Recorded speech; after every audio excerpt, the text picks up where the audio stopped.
My name is Ruthie Umberger. I am a corporate communications government major. I am white ethnicity or Caucasian, and I was involved in student government, and I work at a law firm currently.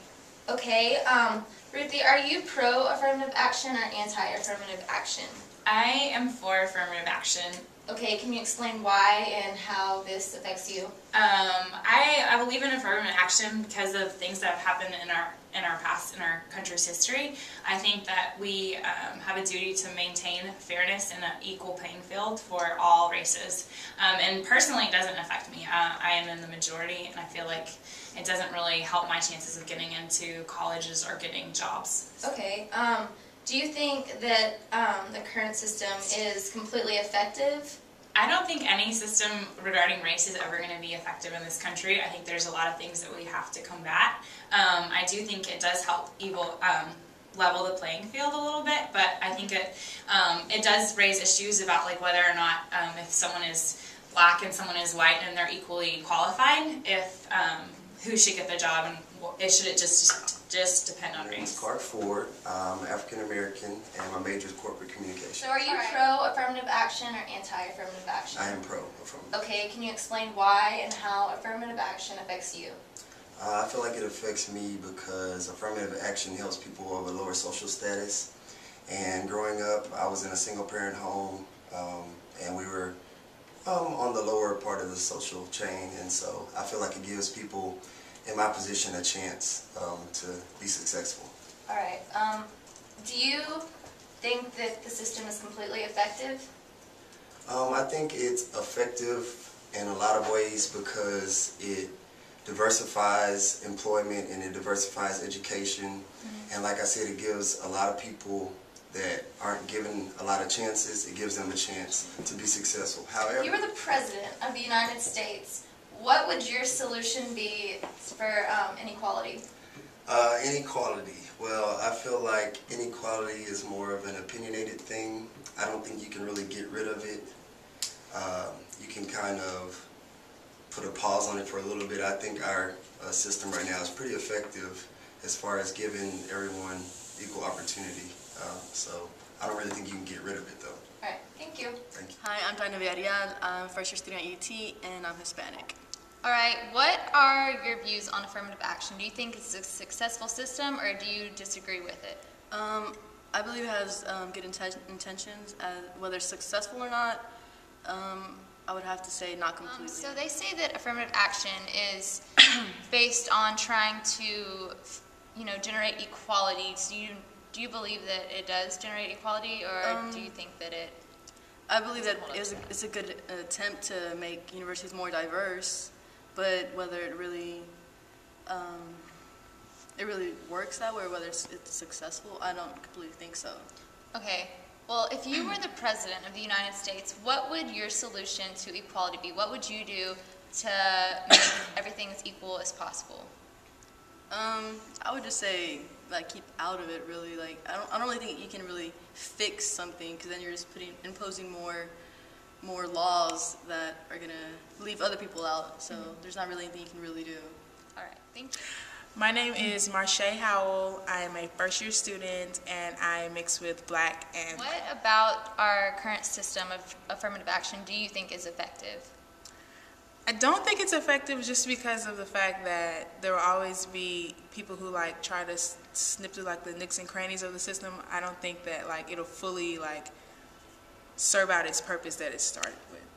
Okay, and what do you think that we could do to actually achieve equality, since you don't think that equality is actually being achieved through affirmative action completely? Honestly, I think it can't be really done through a policy. I believe that it really should start with kiddies, babies, education, the education system, really, really young, kindergarten, first grade. That way, since they're the tomorrow or the future, when they grow older, they'll be the ones making the policies, and they'll be the ones that be implementing them and living with them, and then that would be one way. Instead of just trying to do policies now, because we have certain standards with what people believe already. So if we started with the young. My name is Lemore Rourke, and I'm currently serving as a student government president this year. Many controversies out there about affirmative action, and I just kind of want to know what your opinion on it and what your stance is on affirmative action. I think what we've been hearing in terms of affirmative action, top 10%, and a lot of other factors in the admissions process is that we want an admissions process that doesn't just look at one factor. We want a holistic review of the prospective students in the admissions process. And while affirmative action does serve a purpose, we believe it doesn't serve its purpose as well as a holistic. Do you believe that complete quality can ever be reached? No. I think making everyone equal will never happen. And again, I don't want that to happen. I don't want us all to be equal because we all have different strengths. Yeah. But we can all have equal opportunities.